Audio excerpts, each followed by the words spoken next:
Good morning. Welcome to Inquisition Update. My name's Tom Fress, and I'll be your host for the next hour. You're listening to FirstAmendmentRadio.net. Thanks for tuning in.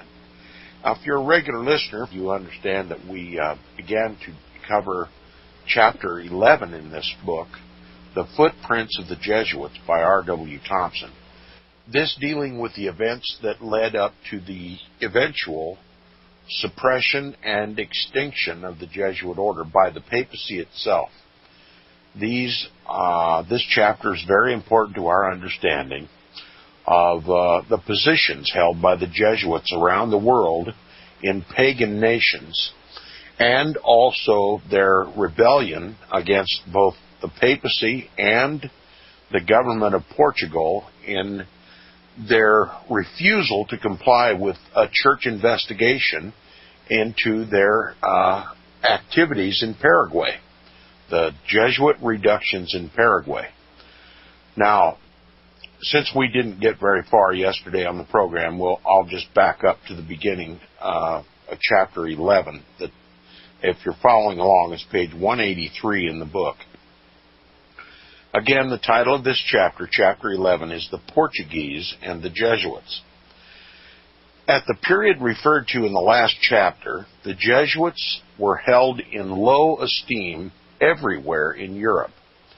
They were severely censured, not alone by government authorities, but by the great body of Christian people, more especially those who desired to save the Roman Catholic Church from their dangerous and baneful influences. So, universal odium against the Jesuits. Both the state and the church were opposed to the Jesuits because of their machinations. Now, one must ask himself the question immediately, why has there never been a voice upraised against the Jesuits in this country, at least not to the degree that would result in the same results that occurred all over Europe? That is, the expulsion of the Jesuits from this country. Now, it says the leading Roman Catholic governments, and remember, these were Roman Catholic governments, not Protestant governments. The leading Roman Catholic governments were all incensed against them, and it only required some master spirit, some man of courage and ability, to excite universal indignation against them. Protestants had comparatively little to do with the matter, nothing indeed, but to make public sentiment somewhat more distinct and emphatic. So Protestant voices were heard and they weighed in, but they were insignificant in comparison to the volume of the outcry against the Jesuits by Roman Catholics. Now it says Pombal, this man who, Portuguese government official, who raised the inquiry against the Jesuits. And by the way, Pombal is seen as a vicious enemy of the Jesuits even to this day. They blame much of their problems to Pombal. He says Pombal understood thoroughly the character of the adversary he was about to encounter, that is, the Jesuits, the adroit artifices which the Jesuits collectively and individually were accustomed to practice, and by which they had often succeeded in obtaining assistance from unexpected quarters. So Pombal knew his enemy, the Jesuits, well. Okay? He was prepared to fight a battle that would eventually win against the Jesuits. He says, therefore, he resolved at the outset not to temporize, in other words, not to sit down and negotiate with them, but to put in operation immediately a series of measures of the most active and energetic character. In other words, he was going to take an initial step toward defeating these Jesuits. He knew how they operated, he knew where their source of power came from, and he knew how to cut them off. And he says, he may not have known that the other Roman Catholic governments would unite with that of Portugal, but he must have seen ground for believing that they would, in the general displeasure they exhibited at the conduct of the Jesuits throughout Europe. So Pombal knew of the odium, the universal odium among Roman Catholic governments like that of Portugal, that would raise up in opposition against the Jesuits. He said, howsoever this may have been, he saw plainly his own line of duty toward the Portuguese government and had not only the necessary courage, but the ability to pursue it.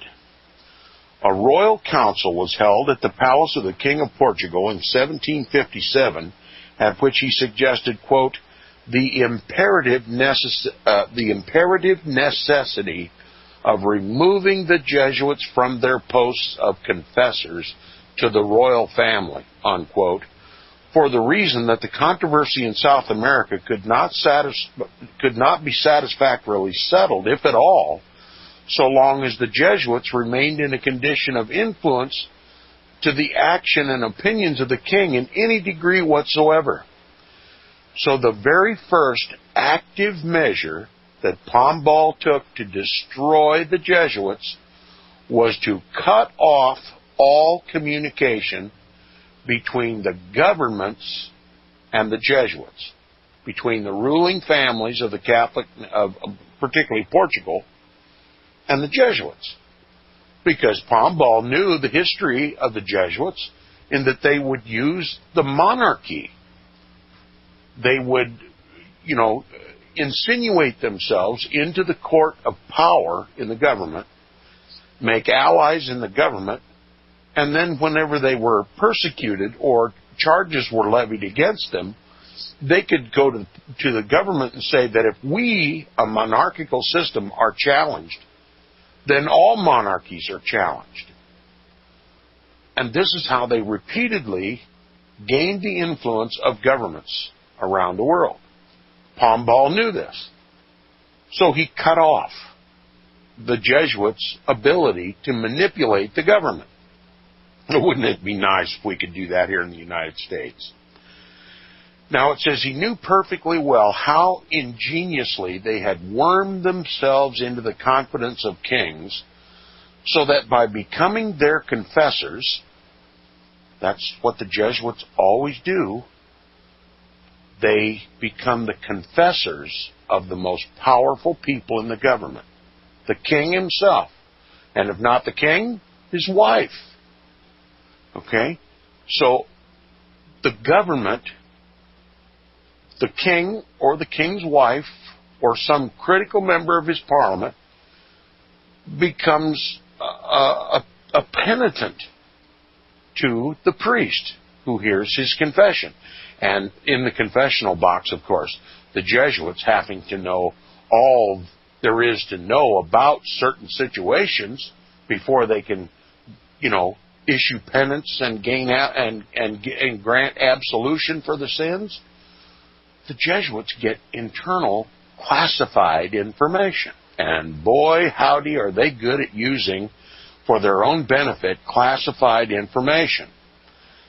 Yes, Pombal knew perfectly well how ingeniously the Jesuits had wormed themselves into the confidences of kings, so that by becoming their confessors, they should not only obtain a knowledge of the secrets of state, there's your classified information, but so to influence the policy and action of governments as to promote their own interests.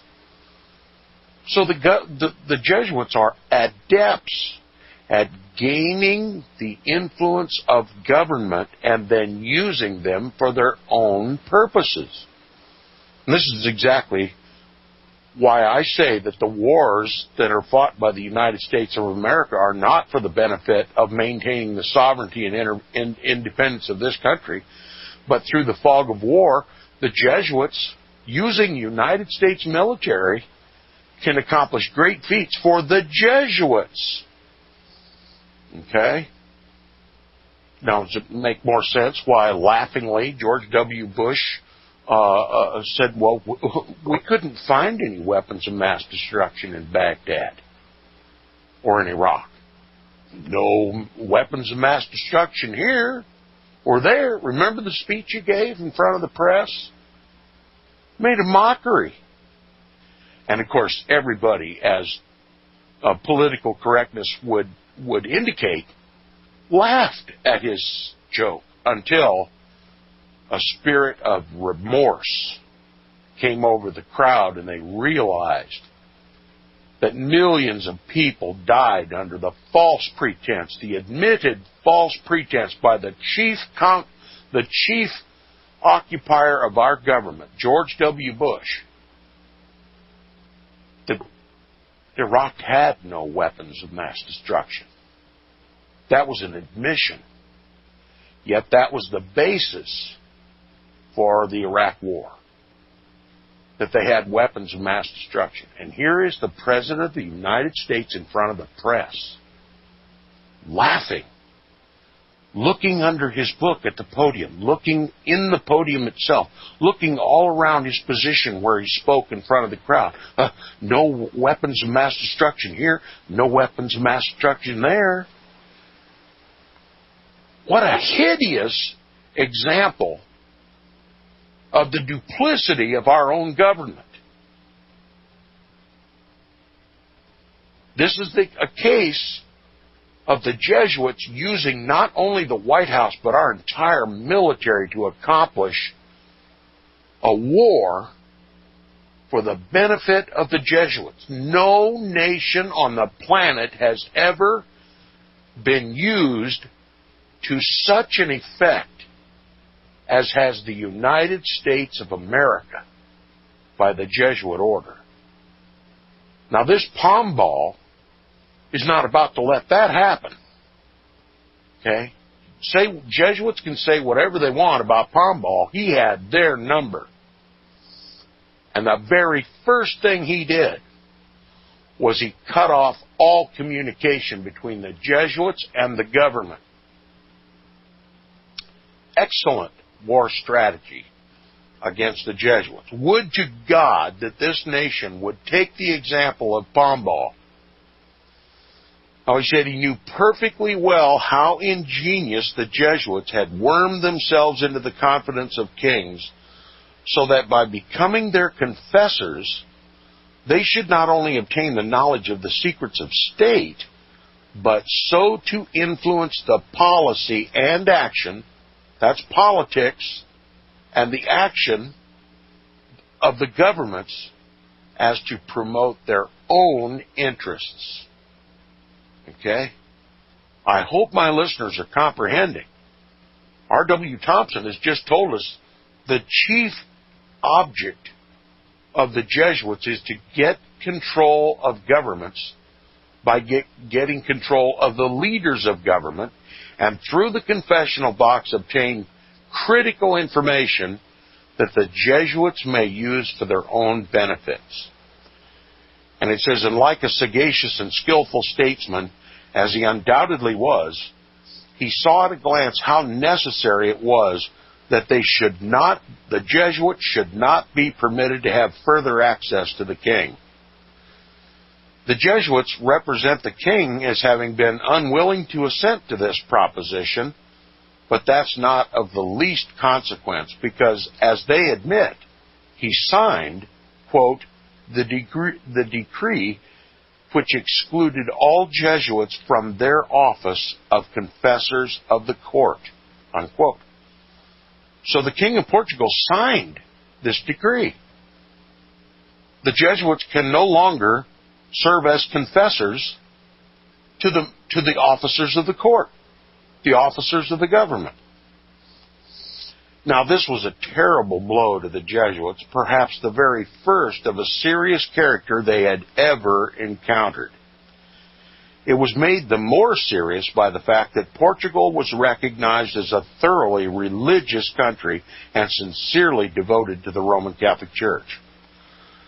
Whatsoever may have been its immediate effect upon the Jesuits, it left no ground for retreat or equivocation upon either side, but placed the contestants in direct and open hostility, each with drawn swords. From that time forward, the conflict on the part of the Jesuits was one of life or death, and they fought it with a desperation born of that belief. To justify itself and to explain to the European nations the reasons which influenced it, the Portuguese government caused to be prepared a statement of grievances, wherein the course of the Jesuits, quote, in the Spanish and Portuguese dominions in the New World, and of the war which they, the Jesuits, had carried on against the armies of these two crowns, unquote, were set forth. It is insinuated that Pombal was the author of this pamphlet, but no evidence to that has been produced. It does not matter whether he was or not, inasmuch as it amounted to such an arraignment of the Jesuits as gave tone to the public sentiment of Europe and influenced the course of all the governments toward the Jesuits. Viewed in this light, it becomes the utmost importance, inasmuch as we might rightly regard as true, even without special investigation, whatsoever influences the action of governments and communities, and cannot safely accept in opposition to it what interested parties, such as the Jesuits were, may assert to the contrary. The substance of this statement is contained in the work of Weld, one of the most earnest of the Jesuit defenders. It is in the nature of an indictment against the Jesuits, preferred by one of the leading Roman Catholic governments of Europe, Portugal, and on this account is both important and instructive. Abuse and vituperation, in the use of which the Jesuits are trained experts, are no answer to it. After alleging that the power of the Jesuits had so increased as to render it evident that there must be war between them and the government in Paraguay, it proceeds to affirm, quote, that they were laboring sedulously to undermine the good understanding existing between the governments of Portugal and Spain, unquote. Remember, this had to do with the boundaries. Portugal and Spain were at odds over where the jurisdiction of Portugal began and ended, and that of Spain, and that seemed to cut this agreement that was reached between Portugal and Spain, cut the Jesuit reductions in half. And, of course, the Jesuits didn't want to come under the jurisdiction of the Portuguese because they felt that they had the best favor with the Spanish. All right? So they contended against both Spain and Portugal over these new boundaries that were made by a mutual agreement between Spain and Portugal. So the Jesuits made war against Spain and Portugal. They would not come under the authority of Spain or Portugal. Remember, the Jesuit reductions in Paraguay were the uninterrupted or unmolested creation of the Jesuits. They didn't accept authority from anybody else but themselves. And they taught the Guarani Indians not to trust any Europeans, but to only trust the Jesuits. They had created the society, the villages, a little country within a country, all by themselves without interference. And they weren't willing to accept any interference from anybody. They quite liked their little creation down in Paraguay, and it put them at odds with both the government of Paraguay, or rather Portugal, and Spain. So it says, it proceeds to affirm, quote, that they were laboring sedulously to undermine the good understanding existing between the governments of Portugal and Spain, and that, quote, their machinations were carried on from the Plata to the Rio Grande, unquote. In other words, a vast area. And it says, it then embodies in a few expressive words as given by the Jesuit Weld these serious charges. Now, here are the indictments brought officially by the government of Portugal through Pombal against the Jesuits. Quote, they had under them 31 great populations, that's these Jesuit reductions, 31 of them, producing immense riches for the Jesuits, for the society, while the people themselves were kept in the most miserable slavery. That no Spaniard or Portuguese, were he even governor or bishop, was ever admitted into the reductions. That, quote, with strange deceit, unquote, the Spanish language was absolutely forbidden, that the Indians were trained to an unlimited blind obedience, kept in the most extraordinary ignorance, and the most unsufferable slavery ever known, and under complete despotism as to body and soul. That they did not know there was any other sovereign in the world than the Jesuit fathers, and knew nothing of the king or of any other law than the will of the Holy Fathers, that is the Jesuits. That the Indians were taught that white laymen adored gold, had a devil in their bodies, were the enemies of the Indians and of the images which they adored.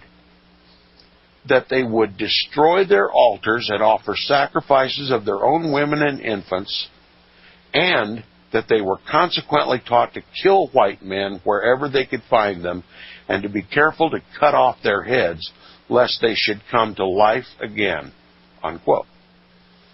So this is Pombal's, or rather the Portuguese government's, indictment against the Jesuits.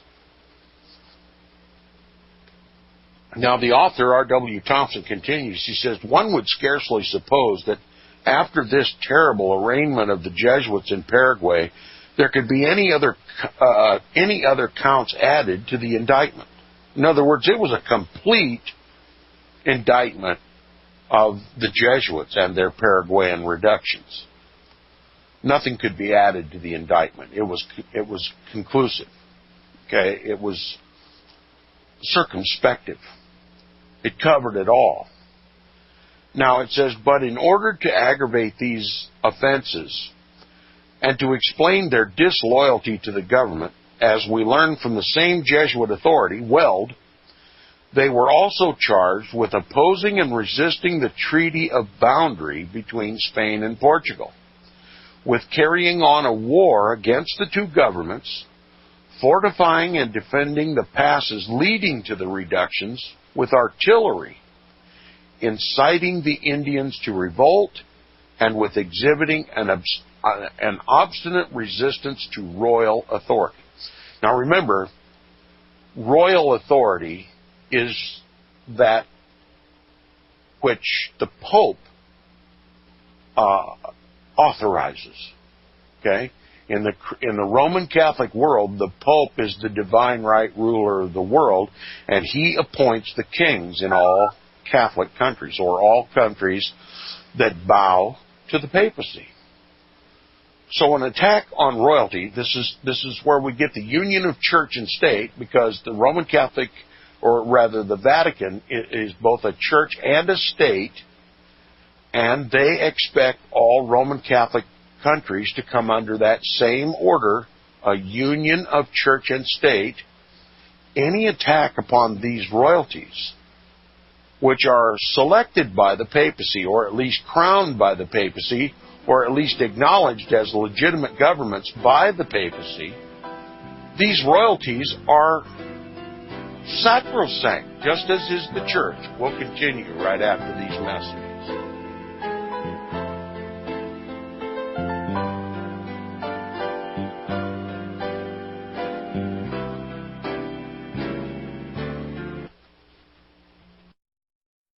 record budget deficits, bankruptcies galore, and the U.S. dollar is at an all-time low. With today's gloomy economic outlook, safe investments are often hard to find. For over a decade, Melody Cedarstrom at Discount Gold and Silver Trading Company has been helping people secure their future by investing in the precious metals. Melody has the honesty, integrity, and experience that is often lacking in the precious metals business. Let her put it to work for you. Call Discount Gold and Silver Trading at 800-375-4188. That's 800-375-4188.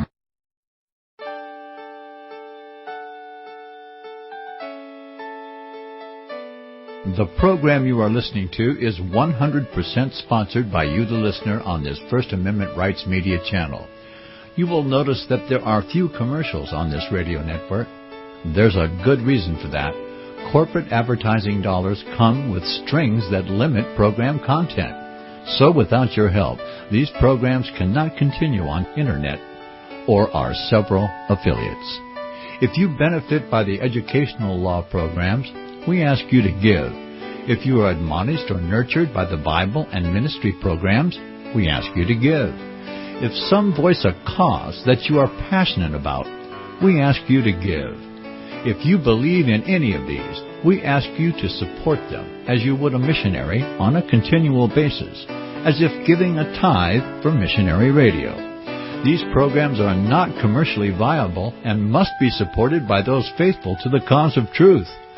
Look for the button to sponsor your favorite programs at our listen and schedule pages on the Internet. Then, when you subscribe, we will send you the last quarterly MP3 CD of that program immediately, and continue to do so with each new quarter. We will also give you unlimited archive access to all of our programs. We're asking you to give much less than a tithe, so that you may also send support directly to a particular program host, cause, and anywhere else the Spirit may lead you. Do all to the glory of our God and Creator, for His holy nation, the only kingdom that will last forever. Thank you for listening.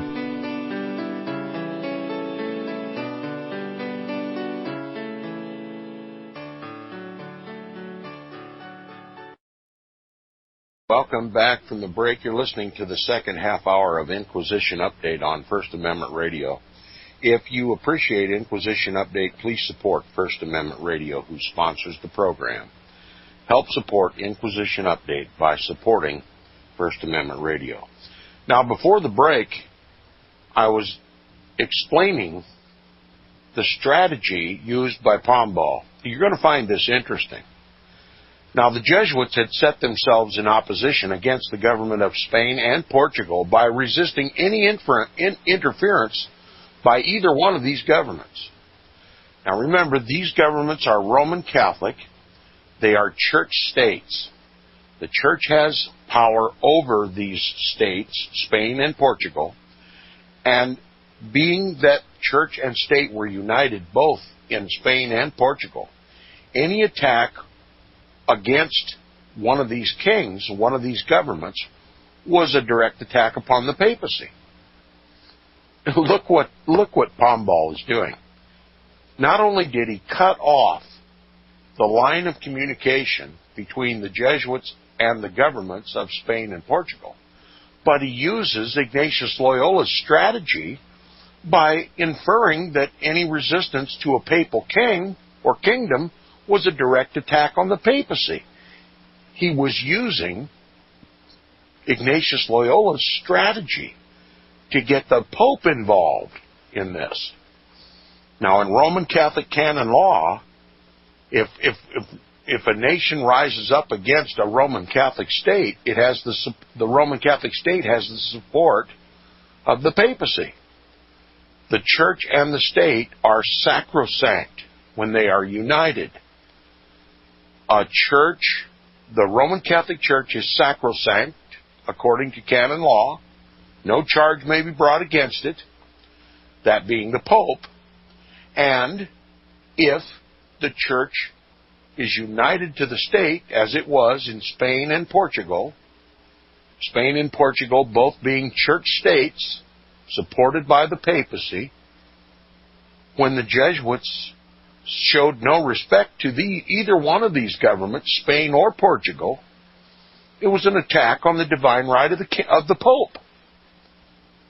It was an attack upon the sanctity, the divine right, the sacrosanct governments of Spain and Portugal, and therefore the sacrosanct authority or throne of the Pope. Ingenious strategy by Pombal. It always worked for the Jesuits. Why wouldn't it work for Pombal? The guy's brilliant, right? Now, R.W. Thompson continues. He says, there has never been in the civilized world such an enumeration of serious offenses charged against any body of men by so high and responsible authority as that of one of the leading governments as Portugal was. At that time, Portugal was a leading government. It was a great power for the Roman Catholic Church. Now, it says the modern reader cannot avoid the expression of surprise when he realizes that they were made by those who faithfully adhered to the Roman Catholic Church and against a society which professed to have been organized to promote, quote, the greater glory of God, for the express reason that no existing order sufficiently did so. That was the charge of the Jesuits. None of the orders of the Roman Catholic Church worked for the greater glory of God. They were all corrupt, inept imbeciles, including the papacy. That was the whole premise behind Ignatius Loyola's creation of the Jesuit order.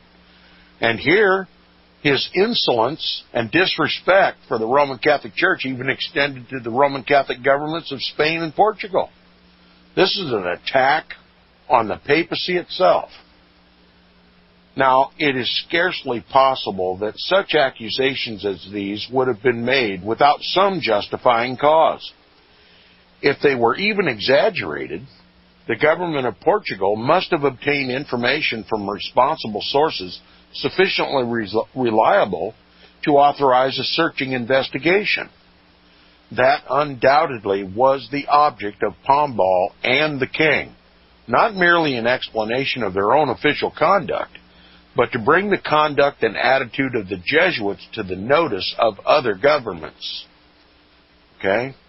This is Jesuit strategy being used against them. And it says, whatsoever the direct objects they had in view, the changes thus formally made by them against the Jesuits led to a fierce and angry controversy.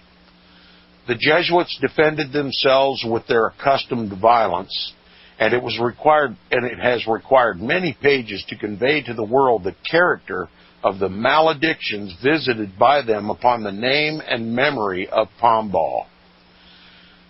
To us of the present time, these amount to very little, inasmuch as they were almost entirely supported by ex parte statements of those implicated by the government, and which are entitled to no weight whatsoever against the general verdict ultimately rendered by the European nations in obedience to public opinion. Again, an emphasis by R.W. Thompson. Despite all the controversy and machinations, it's already been decided. Europe is opposed to the Jesuits. Now, it says we cannot accept the Jesuit theory that these nations were all misled by false accusations, or that the subsequent suppression of the society was the consequence of undue popular prejudices. Obviously, the Jesuits claimed that they were unfairly treated. They were calumniated. They were lied about to justify their suppression. This is not true. R.W. Thompson makes this clear. He says, it is not difficult to deceive individuals, but governments and communities are not apt to fall into serious errors. Now, he's using the terms governments and communities when in fact he's talking about an entire continent. Europe was against the Jesuits. Now he says collective judgments of whole populations are seldom wrong. Again, an inference that this wasn't just about a grievance brought by Portugal. This was a grievance brought by the entire Catholic world in Europe and the Protestants. who had a minor role in extending the odium of the Jesuits. The very target of Jesuitism is Protestantism, but even their voice could not be heard over the din of protest against the Jesuit order by Roman Catholics in Europe. Now, it was natural that the Christians of Europe should become not only interested, but in some degree excited, that is, into action, when they came to know the character of the charges made against the Jesuits by the authority of the Portuguese government. Many of them desired to look favorably upon the Jesuit order on account of the relations they supposed it bore to the Roman Catholic Church. The Roman Catholic ecclesiastics, someday I'll learn to read, the Roman Catholic ecclesiastics were divided, some attacking and others defending the Jesuit order. It became necessary, therefore, that the matter should be brought to the attention of the Pope, in order that the final judgment should be pronounced by him, inasmuch as they were considered a religious order. The Jesuits were considered as a religious order, and consequently within the proper jurisdiction of the Church, or rather the Pope. Now, with this view, Pombal, in behalf of the government of Portugal, forwarded an official dispatch to Rome whereby the Pope was informed of the causes of complaint against them. So here's the direct attempt by Pombal to involve the papacy in this. It's a Jesuit strategy. It's wonderful. He says the Jesuits say this dispatch is filled with quote-unquote libels, in other words, lies. But this is to be attributed chiefly to their hatred of Pombal, to whom they, of course, assign the authorship. Nevertheless, it emanated from so responsible a quarter that the Pope felt himself obliged to give it due consideration. He owed it to Portugal, no less than to the Church, to cause a searching investigation to be made, so that it might be ascertained whether the charges against the Jesuits were true or false. This could not have been avoided, even if he had desired it, and there is no evidence that he did.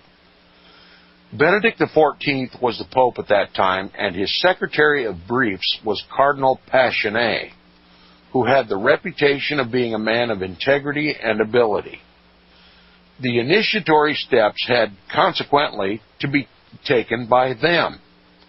The Pope, however, was in infirm health, and the Jesuits insist that his sympathies were with them. This may probably have been so, but if it were, it furnishes no argument in their favor, because there was as yet no evidence before him upon which any decision could have been based. The investigation had not begun yet. Okay? The question he had then to decide was not whether they were innocent or guilty, but whether his duty did not require him to take the necessary steps to ascertain what the truth really was. The charges were too serious to be passed over without this, and whatsoever facts may have been with regard to his sympathies with the Jesuit order, Benedict XIV felt himself constrained to order, and he did order an investigation to be made. So that's all Benedict XIV did. Whether he had friendly feelings toward the Jesuits or not is irrelevant. He was forced by the overwhelming evidence brought against the Jesuits by the authorized governments, the papal governments of Spain, and particularly Portugal, and the indictments brought throughout the previous history of Jesuit intrigue in all the Roman Catholic nations of Europe. He simply had to relent to an investigation to the Jesuit order. This was a popular demand for an investigation, a papal investigation of the Jesuit order. Now, his brief to that effect was dated April 1st, 1758, his brief to organize this investigation. and it was addressed to Cardinal Saldana by Passionné as the Pope's secretary, and commanded that the charges made by the Portuguese government should be thoroughly investigated and the facts laid before him for his pontifical guidance.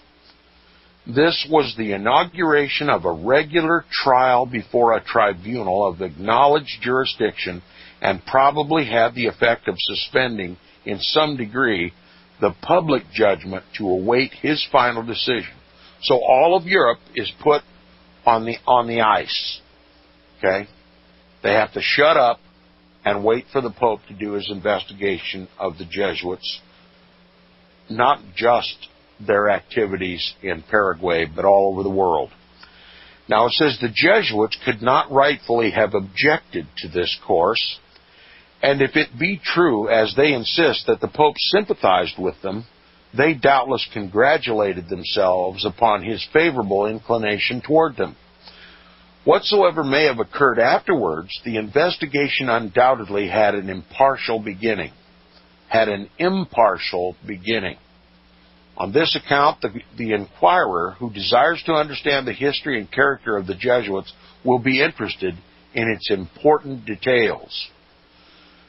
Cardinal Saldana was appointed, quote, visitor and reformer of the society, unquote, with full power to reform whatsoever abuses he should find to exist, and if after investigation, quote, any grave matters, unquote, were discovered, he was required to report them to the Pope, who would then decide what subsequent steps were to be taken. So Saldana, a cardinal, wears the red outfit, the scarlet outfit. He's supposed to go to personally observe and to visit these reductions and to suggest, or to impose rather, reforms, if any were necessary. Okay, you might regard it as pretty mild handling, given the indictment that is given. They're visibly going to go and inspect these reductions and simply make a change, simply stop the abuses if they exist. All right? It's pretty fair handling, if you ask me. Now, the proceedings up to that point were therefore judiciously conducted. The death of Pope Benedict XIV, however, within about a month after the date of this brief, passed it over to Clement XIII, his successor, his immediate successor. So, jurisdiction over this investigation passed from Benedict XIV to Clement XIII after Benedict's death. The Jesuits strive hard to show that although the Pope referred in his brief to the formal abuses, the Jesuits strive hard to show that although the Pope referred in his brief to the reform of abuses, he did not intend thereby to signify that he had then decided that reforms were necessary. If they be allowed the benefit of this argument, it does not avail them against the fact that Cardinal Saldana, after investigation, made a report in which, quote, the fathers of the society in Portugal and its dominions at the end of the earth are declared on the fullest investigation guilty of every crime of worldly traffic that could disgrace the ecclesiastical state, unquote. That's what the investigation produced. Okay, we're not talking about just a few reforms in the reductions in Paraguay. We're talking about a global indictment. They investigated all of the activities of the Jesuits, not just in Paraguay.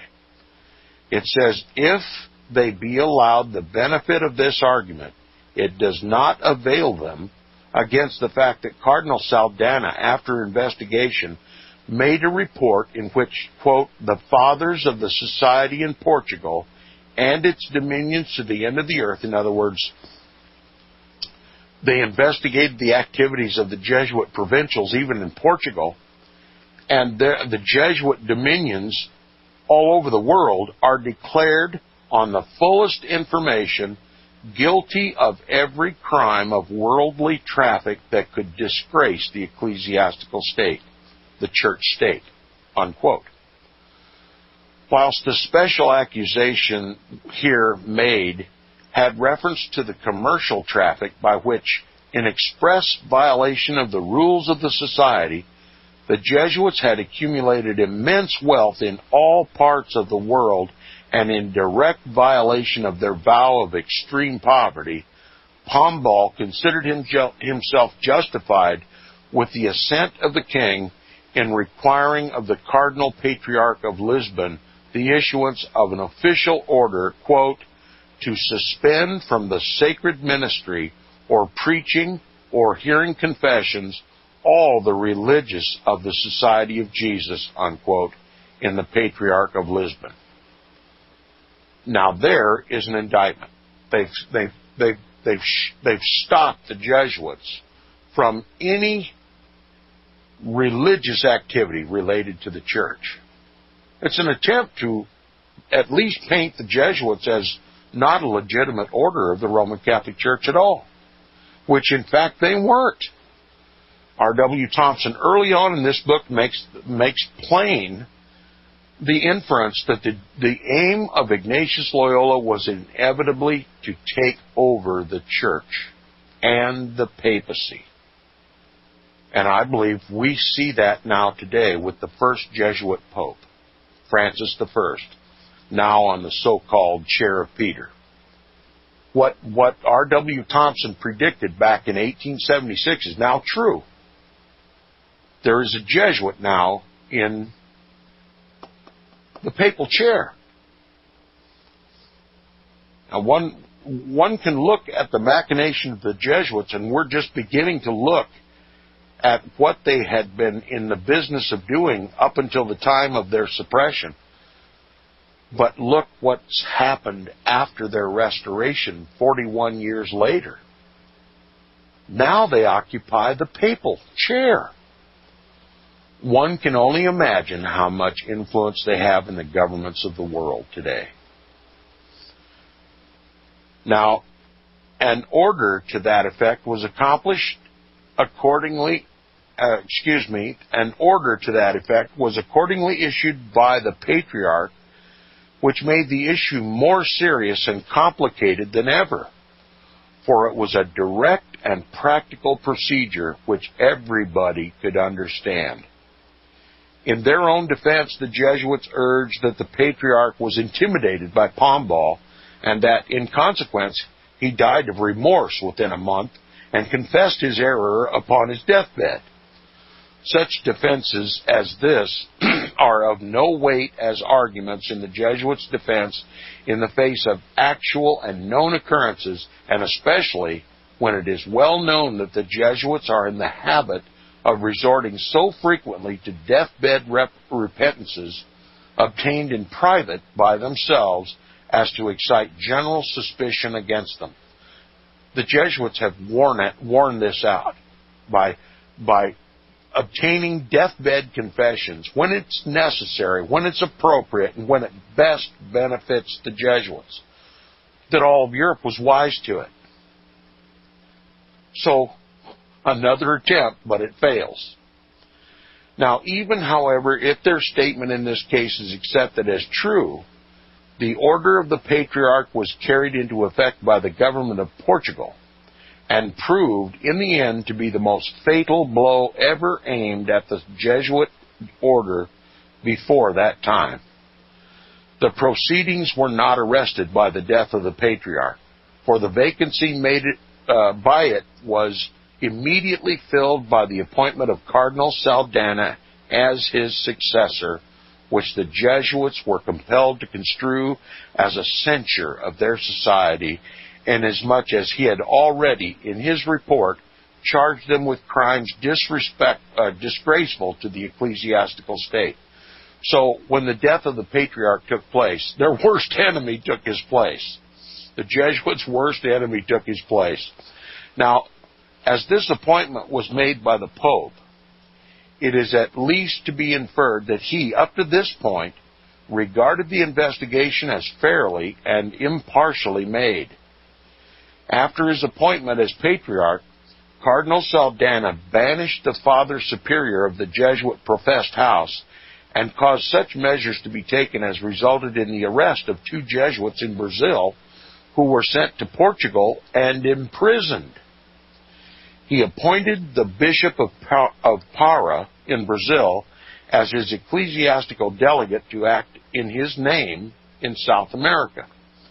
It would be impracticable to trace here all the all the events which followed, nor is it necessary, inasmuch as it is of more importance to know the results than the series of details that led to them.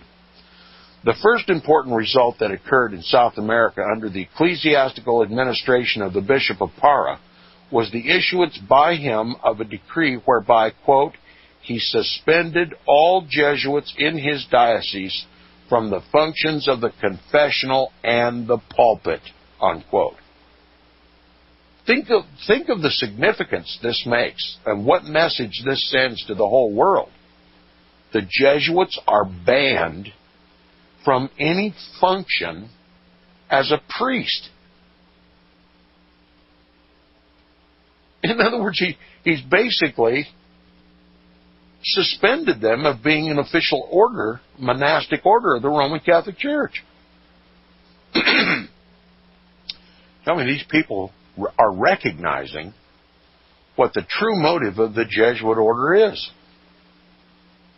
to take over the church. Now, he then continued to investigate the conduct of the Jesuits and found that the ecclesiastics were divided with reference to them, that is, the priests. They were divided with reference to them, some accusing and others defending them. Obviously, the ones who are defending them are those who recognize that the Jesuit order is a creation of the papacy. They're the militia for the Pope. They dare not speak against the Jesuits or side against the Jesuits unless they're absolutely convinced there's something really, really wrong with the Jesuits. And now, he says, among those who opposed the Jesuits were the Bishop of Olinda and the Bishop of Sebastian. And these 2 prelates of the church have been violently denounced by the Jesuits on that account, obviously. I hate it. We've come up on the end of the program, an awkward place to stop, but we'll pick up where we left off tomorrow on the program. You've been listening to Inquisition Update on FirstAmendmentRadio.com. Again, the book is entitled The Footprints of the Jesuits by R.W. Thompson.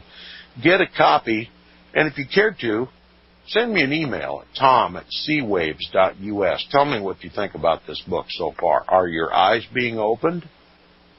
That is the goal of Inquisition Update, to open the eyes of God's people. We'll see you tomorrow.